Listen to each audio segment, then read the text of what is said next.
Bonjour tout le monde. Bon, une fois n'est pas coutume, pas de live ce vendredi. Je suis toujours à la maison, les enfants sont toujours malades et je n'ai pas dormi de la nuit. Donc, je préférais faire cet enregistrement, mais je tenais quand même à vous faire part de nos commentaires, analyses en ce jour d'échéance avec des marchés qui sont toujours très particuliers.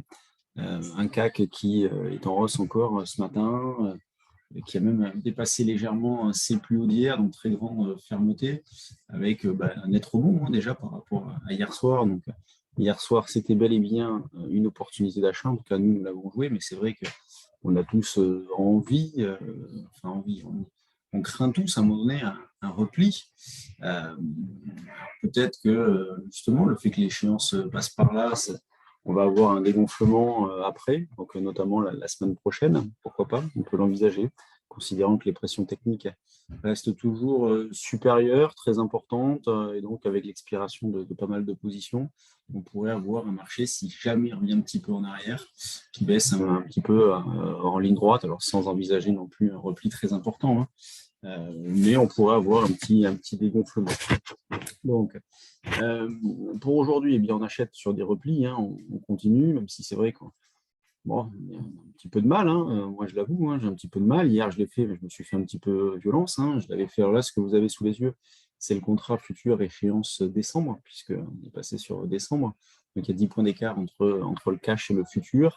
Et hier, par exemple, j'ai acheté sur deux niveaux de prix, je crois, sur 50 et puis sur 30. Excusez-moi. Et puis sur 30, j'ai revendu un petit bout hier soir ici, et puis le reste ce matin-là. Donc on continue de privilégier l'accumulation d'écart. On est à l'affût d'un repli un peu plus important pour également acheter les calls, mais c'est vrai que le fait que le marché ne fasse pas du tout, eh bien, rend cette possibilité-là compliquée. Et là, comme niveau proche d'achat, on va avoir le double appui avec ce matin autour des 55. Donc, vous avez 55 comme niveau proche. Ensuite, vous avez, on le voit, niveau 40 jusqu'à, pourquoi pas, 27,5. Tout dépend de l'heure à laquelle on va y aller aussi. C'est important. Sur le DAX, nous, ce qu'on prenait ce matin, c'était les 230. Alors hier, moi, j'ai tenté le rebond à 210. C'est vrai que vu l'heure, ça s'imposait moyennement, mais je l'ai fait quand même. Sur mes synthétiques, je l'ai fait quand même. Et donc, j'ai revendu notamment cette nuit vers 275. Et là, je me suis replacé à 230. Et donc, le niveau que l'on voit ici, je ne vais pas chercher le bout du bout. Je me dis, si jamais le marché reste un peu ferme, il ne retracera pas énormément. Donc, déjà, 230, c'est un niveau sur lequel il faut se poser la question d'intervenir. Je vous ai mis également l'Eurostoxx en bas à gauche, puisque de plus en plus je travaille. 88, c'est un petit niveau support. On l'avait proposé dans la salle des marchés, 88 pour par exemple 98. Et il faut se contenter d'écarts, c'est pas très palpitant, bien évidemment, mais il faut se contenter d'écarts de 10 points sur le Stoxx en ce moment. C'est un peu l'écart type de la phase actuelle, hein, pour faire des écarts de scalp.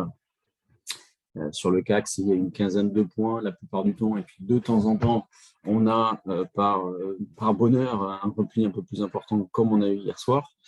On va passer en revue les actions maintenant avec Hermès, c'est sacrément impressionnant. Donc Hermès, il y a des rumeurs comme quoi elle pourrait intégrer l'Eurostoxx 50 d'ici la fin de l'année. Donc ça booste la spéculation sur le titre. Sacrément impressionnant ce qui se passe sur Hermès. Qui prend 4, quasiment 4, ce qu'elle a pris hier aussi.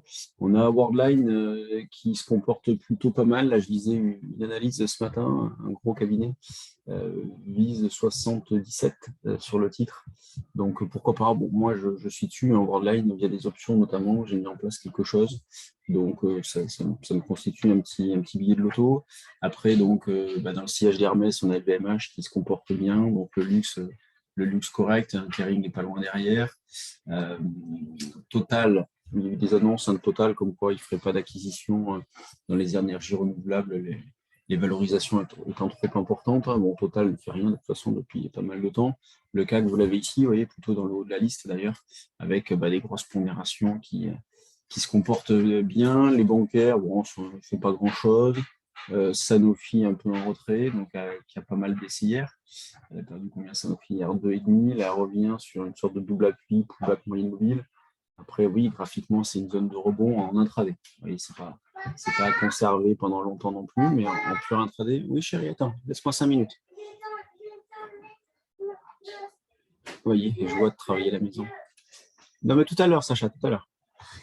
Euh, En ce qui concerne la spéculation, chérie, merci, je t'ai dit que je faisais un enregistrement. Merci. Bon, je dois travailler à la maison. Euh, En ce qui concerne l'aspect, il y a des valeurs qui bougent. Hein. Donc là, bon, je vous montre à Bionix, AdSync, GenFit, il y a une annonce sur GenFit, Intrasense qui bouge. Alors nous, Intrasense, on en a fait hier, je l'ai proposé à l'achat sur le trade du jour, sur le franchissement notamment des 0,6150, elle a confirmé immédiatement, et sur Twitter, je disais qu'à 0,68, il y avait une résistance importante, donc elle a été validée, on est revenu en arrière, puis ce matin, elle repart. C'est pas vilain, hein, Tracense. Après, vous avez des valeurs comme Vallourec qui sont sur des points bas. Bon, se pose toujours la question d'en faire, mais moi, je ne veux pas trop acheter de valeurs non plus en retard. J'en ai fait une ou deux déjà, et après, j'essaie de me concentrer plutôt sur des valeurs qui font preuve de dynamisme, comme Intrasense, par exemple, comme Euromedis, tiens, je vais vous la montrer. Je trouve que graphiquement, c'est assez joli. Bon, là, elle patine un petit peu. Il va falloir se poser la question d'insister ou non, hein, puisqu'on a déclenché au-dessus d'ici. On est toujours sur le même niveau de prix, mais ça patine. Donc, et d'ailleurs, on retrouve ce comportement-là sur le CAC mid et small. Voilà, le CAC mid et small ici. Vous voyez qu'il n'y a pas du tout la même tête que l'indice CAC 40. Hein. On voit que sur les mid et small, c'est beaucoup plus compliqué, beaucoup plus laborieux, avec donc un indice qui revient en arrière, alors que le CAC, lui, est au plus haut. Donc, il y a toujours des divergences fortes entre les grosses pondérations, les grosses capitalisations qui sont recherchées, et même au sein de celles-ci, des divergences qui sont fortes. Et les mid et small, c'est vraiment des coups à faire. Ce n'est pas forcément laisser porter, il y a des coups à faire. Là, on a eu, par exemple, des novacites, des rebonds sur ces valeurs-là. Pour ceux qui en ont, il faut se poser la question d'alléger, de sortir. C'est pas une opportunité, je pense, pour en acheter. Il faut justement en profiter pour liquider gentiment sur des extensions comme nous avons sur ces valeurs-là. Bon, voilà ce que j'avais à vous dire ce matin, hein, sur les marchés.